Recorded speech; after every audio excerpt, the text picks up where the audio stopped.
वैदिकी अमृत ध्यान साधना प्रभात सत्संग में आप सभी साधक साधिकाओं का, उपासक उपासिकाओं का हार्दिक स्वागत। आइए पूर्व की भांति आज के ब्रह्म मुहूर्त में, आज की ब्रह्म वेला में भी हम उन महान प्रभु पार ब्रह्म परमेश्वर सच्चिदानंद स्वरूप भगवान के महान गुणों का गान करते हुए उनकी कृपाओं को, उनके उपकारों को, उनके स्नेह को, जगत में सर्वत्र फैली उनकी विचित्र अद्भुत व्यवस्था, नियमों और रचनाओं को देखते हुए, विचारते हुए साक्षात प्रभु की महान कृति मानव देह अपने शरीर को, इसके भीतर के अनगिनत पुर्जों को, अंग प्रत्यंगों को अनुभव करते हुए भगवान के प्रति हृदय में श्रद्धा, भगवान के प्रति हृदय में सद्भावना, भगवान के प्रति हृदय में कृतज्ञता की भावना लेकर आए। समूचा जीवन परमात्मा के प्रेम का ही परिणाम है। जीवन में जो भी कुछ है भगवान की दया से है। हमें जो भी मिला है, मिला तो अपने कर्मानुसार कर्म फलों पर है, परंतु बनाया, दिया, रचा परमात्मा ने है। ये उनकी महानता है, ये उनकी प्रभुता है कि वो हम जीवों पर अपनी अहेतु की निस्वार्थ कल्याणमयी कल्याणकारी कृपा अहर्निश करते ही रहते हैं। हम उन प्रभु की कृपाओं को जीवन में अनुभव करें, उसके लिए कोई भी अनुकूल आसन लगाएं जिसमें स्थिर होकर ध्यान पर्यंत आप बैठ सके। आसन लगाकर, आलथी पालथी लगाकर कमर, पीठ और गर्दन को सीधे सहज रखते हुए दोनों हथेलियों को गोदी में अथवा घुटनों पर रखते हुए नेत्रों को बंद और पलकों को सहज करते हुए सिर से पांव तक, पांव से सिर तक, नख से केस के सिरे तक, केस के सिरे से नख तक संपूर्ण देह को अनुभव करें, पूरी तल्लीनता के साथ में, पूरे जागरूकता के साथ में, पूरे होश के साथ में अनुभव करें। धीरे धीरे बाहर से भीतर श्वास लें। श्वास को परमात्मा का प्रेम, परमात्मा की ओर से आने वाला नवजीवन अनुभव करें, जो हर पल हर क्षण भगवान हमें प्रदान कर रहे हैं। इस हर पल को महोत्सव बनाएं, इस हर पल को सौभाग्य अनुभव करें कि हमें निरंतर प्रभु जीने का, स्वयं को जानने का, संसार को समझने का, उन्हें पाने का और अपनी सत्ता के शाश्वत अनुभव का अवसर प्रदान कर रहे हैं। धीरे धीरे श्वास को लें, उसके साथ साथ पूरी देह को सिर से पांव तक के शरीर को अनुभव करें। दिव्य नाद को सुने, दिव्य प्रकाश को देखें और श्वास को भीतर भर के रोक के परमात्मा के निज नाम ओम का मानसिक रूप से मानस जप करें और जप के साथ पूरे शरीर को, नाद को, प्रकाश को, प्राणों को अनुभव करें। अनुभव करने वाले अनुभविता स्वात्मा को भी, स्वयं को भी अनुभव करें और इस परमात्मा की नगरी को, इस नगरी के भीतर के अंग प्रत्यंग रूपी नाना अद्भुत प्रभु रचित वस्तुओं को अनुभव करें। इसके महत्व का, इसकी महानता का, इसकी अद्भुतता का मूल्यांकन करें। इस प्रकार भगवान के प्रति श्रद्धा जगाएं और उन भावों से अपने चित्त को पावन करें, संस्कारित करें। अगले 5 मिनट तक मैं मौन होता हूँ, आप ये प्रयोग करें। ओम कीजिए।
हो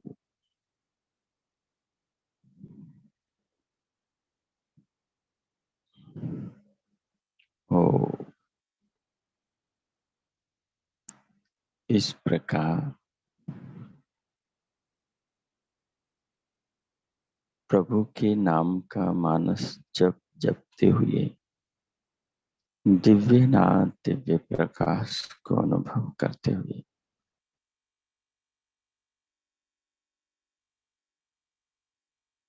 जीवन में प्रभु की कृपाओं को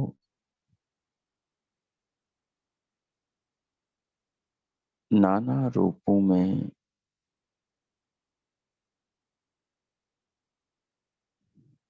नाना क्षेत्रों में नाना प्रकार से जीवन पर उपकार करती हुई देखते हुए भगवान ने उपकार करने वाले इतने पदार्थों का निर्माण किया संसार में कि मनुष्य उनकी गणना भी नहीं कर सकता। अगर वो उनको गिनने लगे तो शायद उसका पूरा जीवन कम पड़ जाए।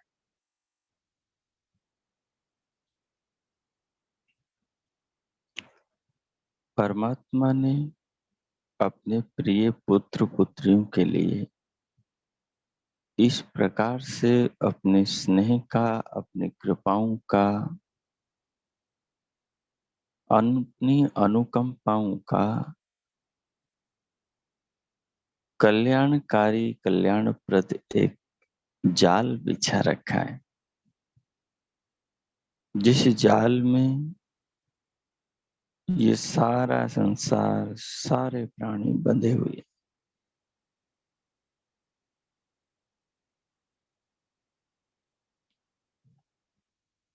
और बंधे हुए सब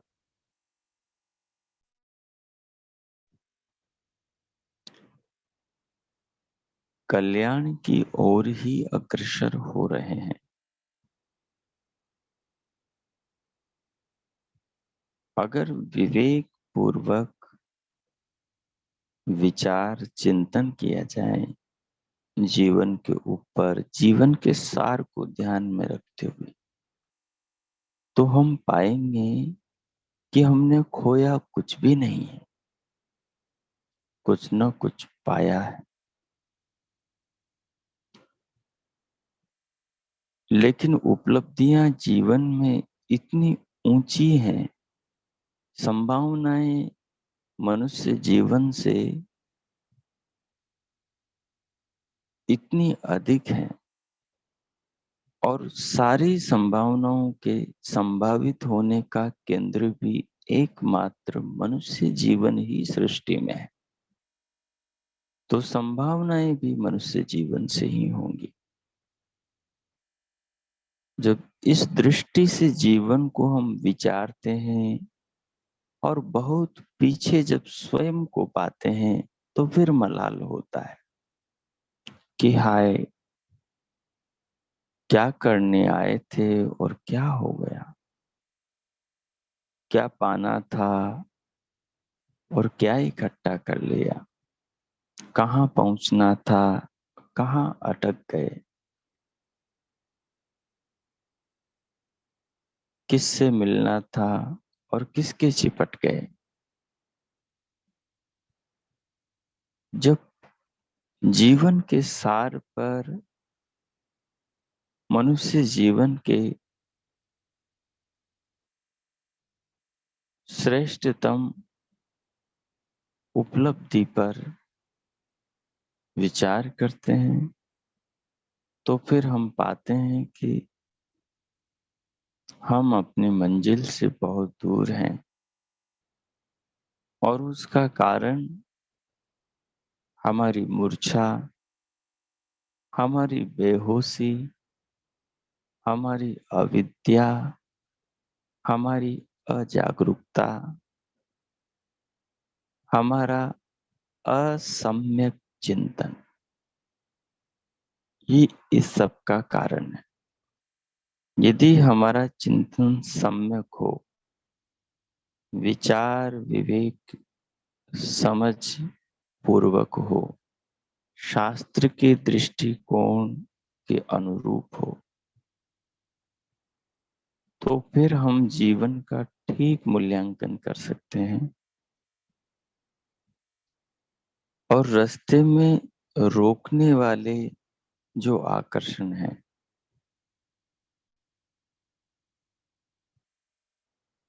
उनके प्रभाव से अप्रभावित रहते हुए उनको नजरअंदाज करके जीवन में आगे बढ़ सकते हैं।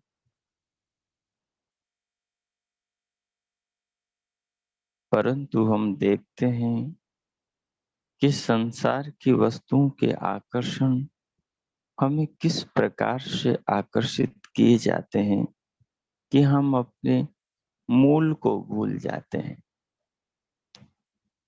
आशया बाध्यते लोक, इस संसार को बांधने वाला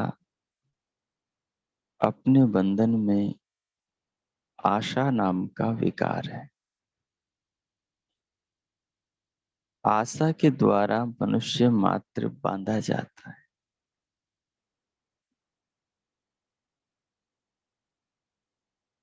जिसमें भी आसक्ति पनपती है, वही आशा अपने जाल बिछाती है। और जिसके साथ भी आशा हमारी आत्मा को बांध देती है,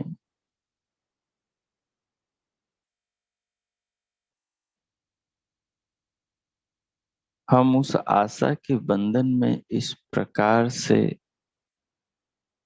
फंस जाते हैं, किम कर्तव्य विमूढ़ हो जाते हैं। उस आशा का इस प्रकार से आवरण हमारी बुद्धि, हमारे अंतकरण, हमारी आत्मा को ढक देता है कि आगे की उपलब्धि, आगे की उन्नति की सीढ़ियों को हम चढ़ना ही भूल जाते हैं।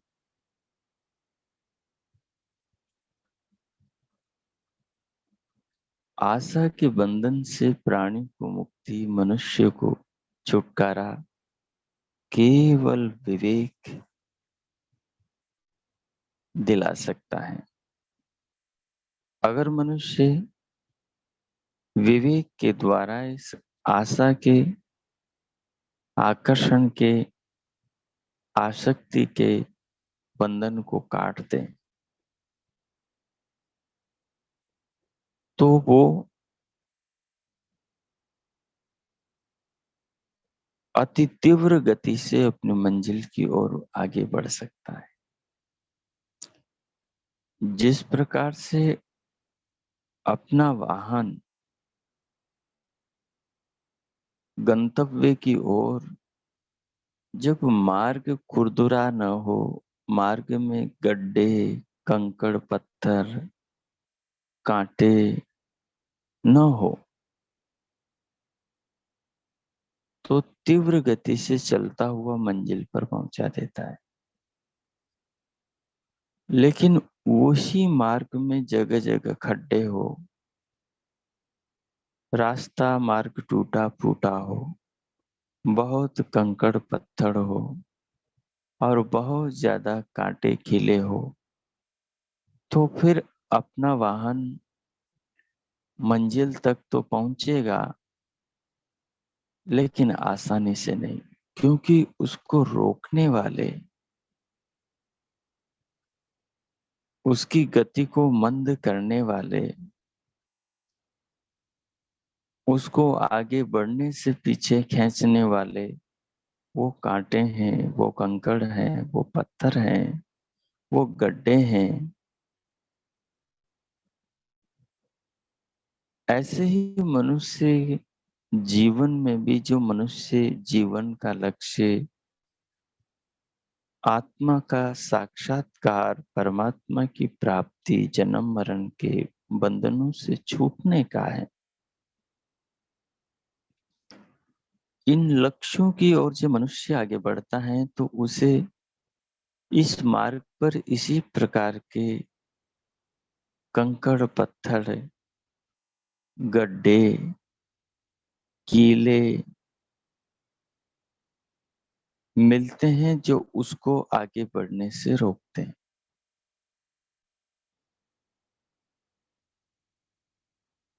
ये उसकी गति को कम करते हैं। जैसे कष्ट इन गड्ढों से यात्रा करते हुए यात्री को होता है, उससे कई गुना अधिक कष्ट इस जीवन की यात्रा करने वाले आध्यात्म के पथिक को होता है। जब उसको समंदों के गड्ढों से गुजरना हो, जब उसे धन वैभव के चकाचौंध के, प्रतिस्पर्धा के, संपन्नता के, साधनों के दौर से गुजरना हो, तो हर जगह प्रतिस्पर्धा, हर जगह आसक्ति, हर जगह उसके कदम को रोकती है। क्योंकि आकर्षणों का जगत में एक जाल बिछा हुआ है। संसार एक पाठशाला है। हम सब इस जगत में विद्यार्थी हैं।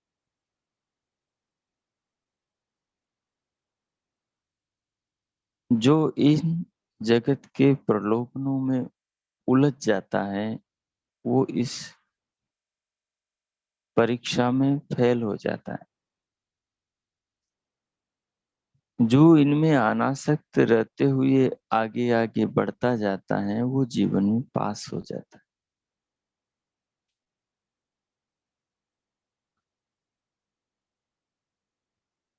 अलग अलग दृष्टिकोण है। आपका मूल्यांकन, आपकी उपलब्धियों का आकलन अलग अलग दृष्टिकोण से अलग अलग प्रकार का होता है। कुछ लोग आपकी भौतिक उन्नति को आपके जीवन की महान उपलब्धि बताते हैं और आपको राष्ट्र के स्तर पर पुरस्कृत करते हैं, सम्मानित करते हैं।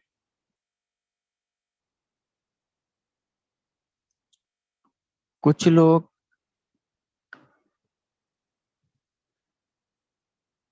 आपके चिंतन की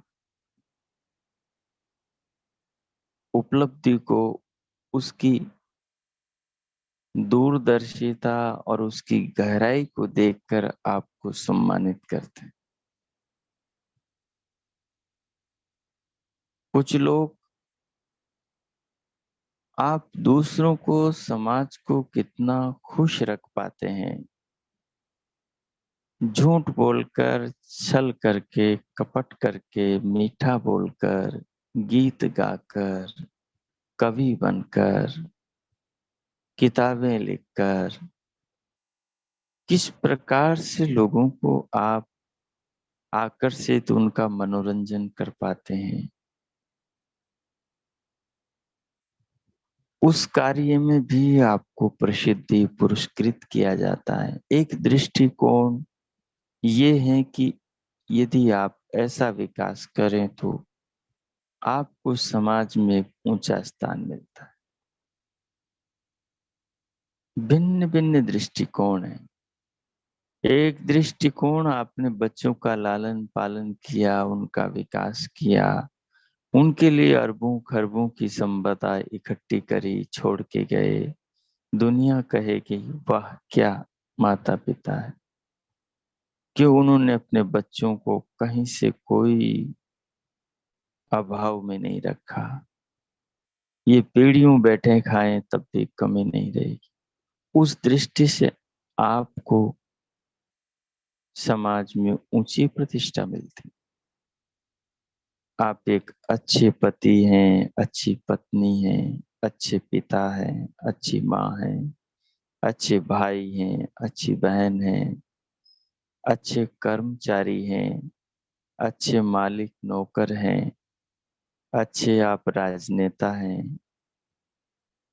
अलग अलग दृष्टिकोण हैं जिनसे आपको समाज में अलग अलग नवाजा, अलग अलग आपको सराहा जाता है, आपकी सराहना करी जाती। इन सारे दृष्टिकोणों को लेकर यदि जीवन का सार निकाला जाए और पूछा जाए कि क्या ये सारे दृष्टिकोण जीवन को उस ऊंचाई तक, उस आशा के, निराशा के, जन्म मरण के, भय के, कष्टों से, बंधनों से मुक्ति दिला पाएंगे? तो यही सार तत्व निकल कर आएगा कि नहीं। इन सब ने आत्मा को बांधा है,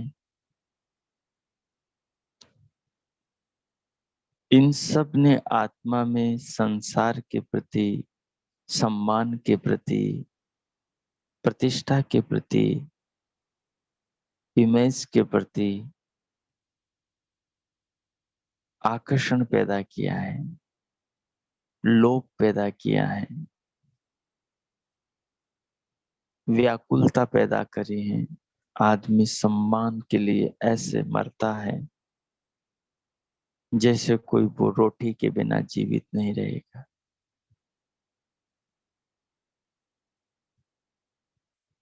दिखावे के लिए ऐसे मरता है जैसे कोई पानी के बिना जीवित नहीं रहेगा। ये ये सारे मनुष्य जीवन के साधना के क्षेत्र के वो बंधन हैं जिन्हें शास्त्र माया कहता है। और ये माया अविवेक में, अज्ञान में, अविद्या में, मनुष्य के मस्तिष्क में, उसके मन में, उसकी सोच में, उसके चिंतन में पैदा होती।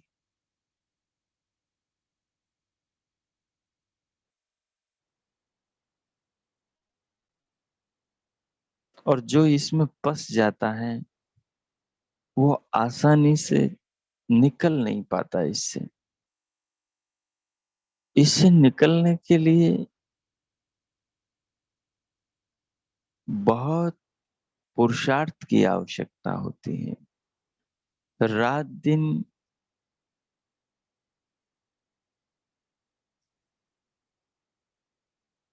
इस मकड़ जाल को काटने के लिए विवेक, ज्ञान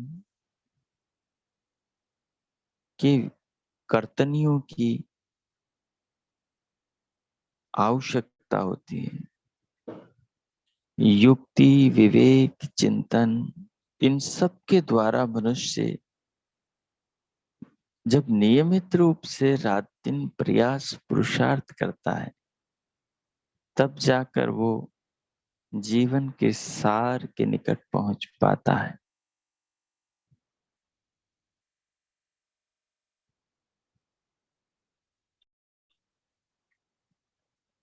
तो हमें आत्मनिरीक्षण करके देखना चाहिए कि हम मायावी की माया में तो नहीं उलझ पड़े हैं। उसने माया रची है,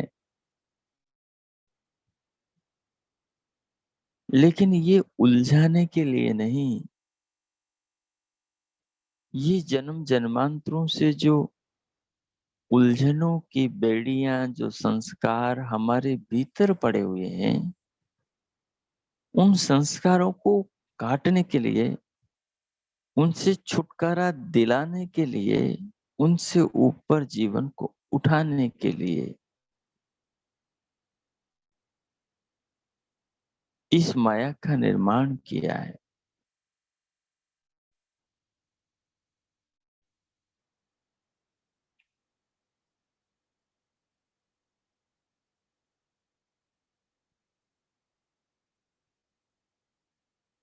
किताब में ज्ञान है, अगर इस ज्ञान का आदमी प्रयोग करे तो वो अच्छी नौका बनाकर समुद्र को, नदी को पार कर सकता है।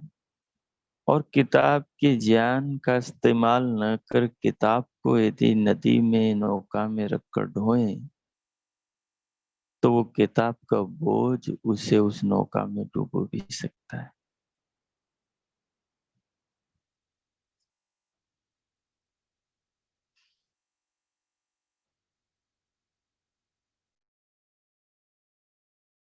धन वो दृष्टिकोण है जो हर समस्या के समाधान को हमारे सन्मुख लाता है कि किस उलझन से कैसे निकला जाए। अगला जो श्लोक श्वेताश्वतर में आ रहा है वो इसी ओर इशारा कर रहा है कि मायावी की जो माया है, उस महेश्वर की, उस महान प्रभु की ये जगत रूपी, सृष्टि रूपी जो रचना है, ये इतनी विचित्र विविधाकार है, इसके अंग प्रत्यंग इतने अद्भुत सर्वत्र फैले हुए हैं कि मनुष्य उनसे बच नहीं सकता। वृत्ति सारूप्यम के बिना जीवन चल नहीं सकता। लेकिन जिसको ये विवेक है कि वृत्ति सारूप्यम का से जो बोध होने वाला है वो हकीकत नहीं है, वो सत्य नहीं है,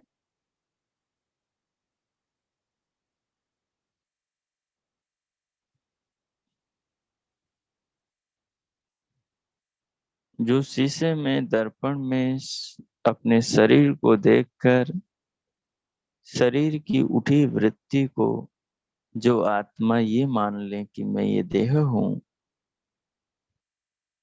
यही तो माया है।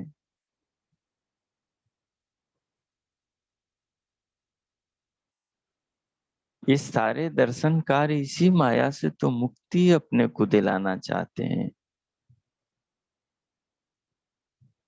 इसी बात को तो भगवान कह रहे हैं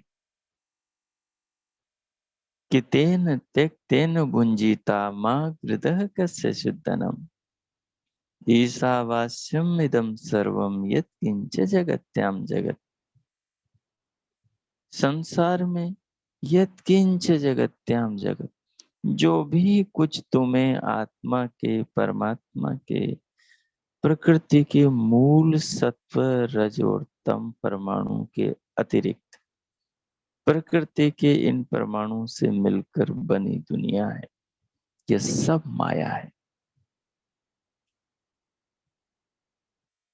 ये आभूषण, ये वस्त्र, ये मकान, ये हाथी घोड़ा, ये सुंदर शरीर, ये वैभव, ये कार मोटर, ये कोठी बंगले, ये रेलगाड़ियां, ये विमान, ये जहाज, ये मोती पुखराज, ये सोना चांदी, सब माया है। जो इनमें अटक गया, जो इनमें आसक्त हो गया, उसको आशा ने अपने बंधनों में बांध लिया।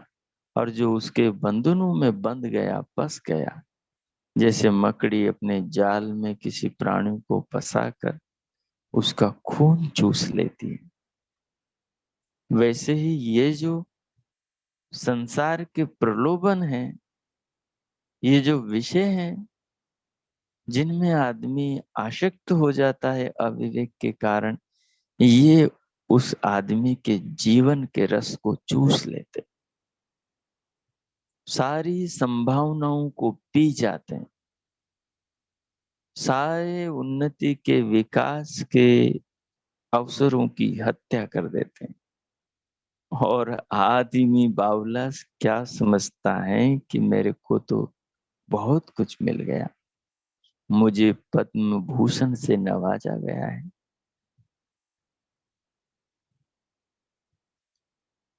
मुझे इस डिग्री से, मुझे उस पारितोषिक से, मुझे उस सम्मान से, मुझे उस पुरस्कार से पुरस्कारित किया गया है। ये सारी माया, ये सारा छल है जो आदमी की आत्मा के साथ अविद्या से उत्पन्न चित्त की वृत्तियां कर रही है।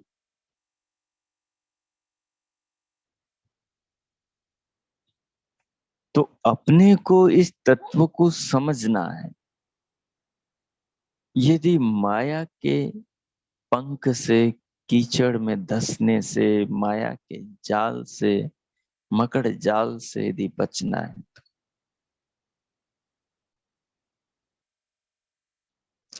हमारे पूर्वज यूं ही नहीं सब कुछ छोड़ छाट कर अपने स्वजनों को सौंप करके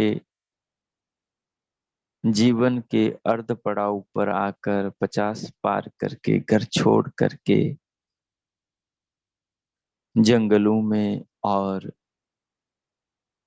अरण्यों में, वनों में चले जाया करते थे।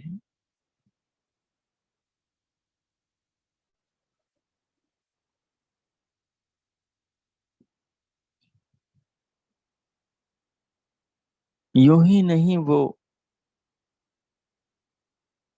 कौपीनधारी सन्यासी एक लंगोटी में गुजर बसर कर लेता था और सब कुछ को, अपनी आसक्तियों को त्याग कर आगे बढ़ता था कि कुछ भी चिपटा रहा तो उसमें भी मोह, उसमें भी राग हो जाएगा।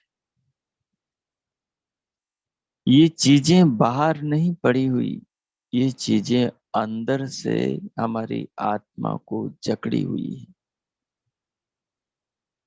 ये लगता तो है कि हमारे बाहर है सब कुछ, लेकिन सच पूछो तो आदमी को भीतर से पकड़े हुए है। इनको छोड़ते हुए, इनको लांग कर आगे बढ़ते हुए आदमी के प्राण निकलते हैं। उसका सुख, अमन, चैन सब जाने लगता है। इसलिए इस तत्व को समझना है कि मायावी ने, महेश्वर ने इस माया को भवसागर से पार उतारने के लिए रचा है, न कि इसमें डूब जाने, इसमें फंस जाने के लिए रचा है।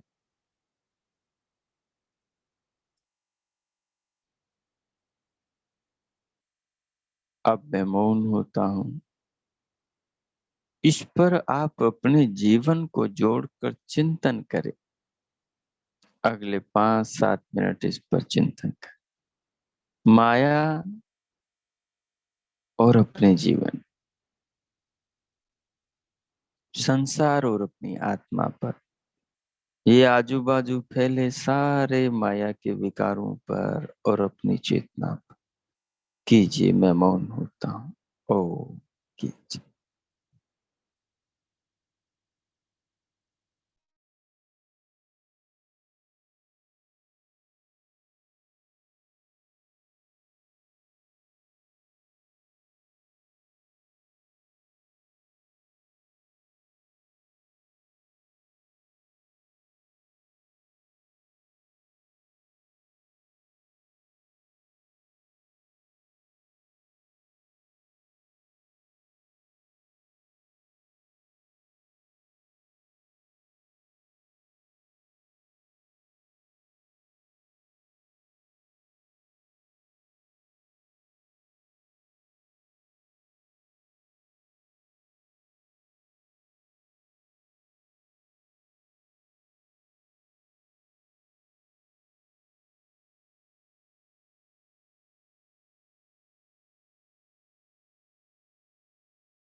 हो, हो,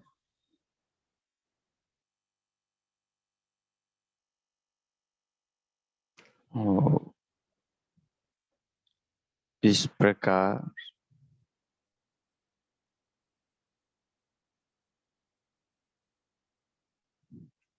जीवन को माया के माया जाल से कैसे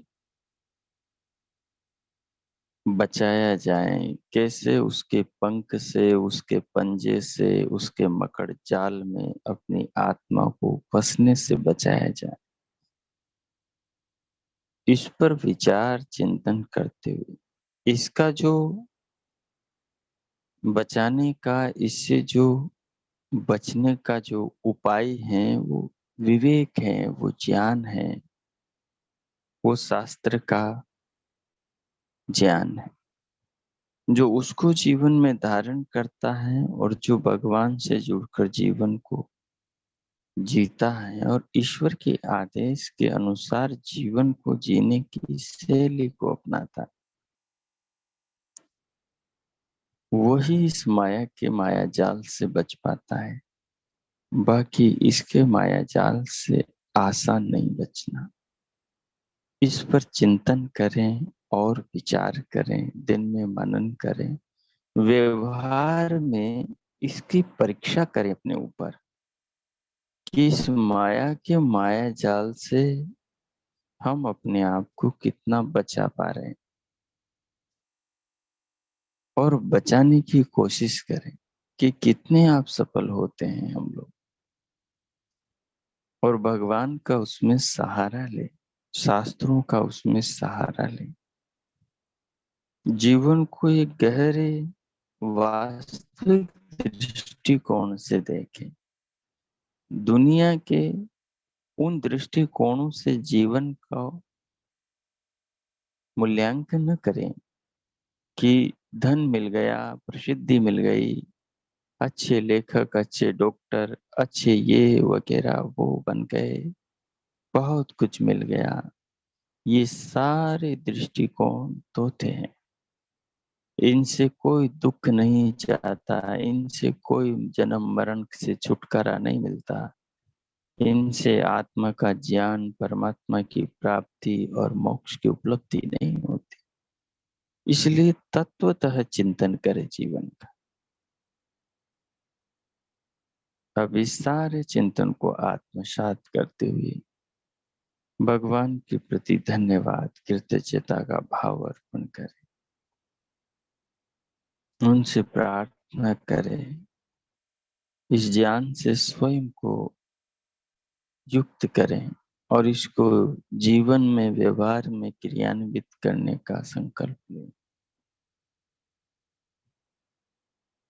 इस भाव के साथ भगवान का धन्यवाद करते हुए,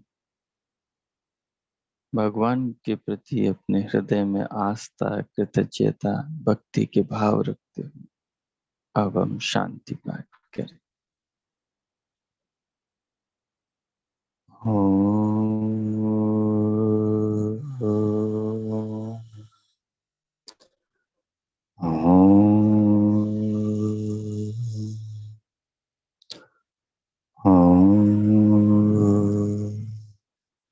शांति, शांति, शांति।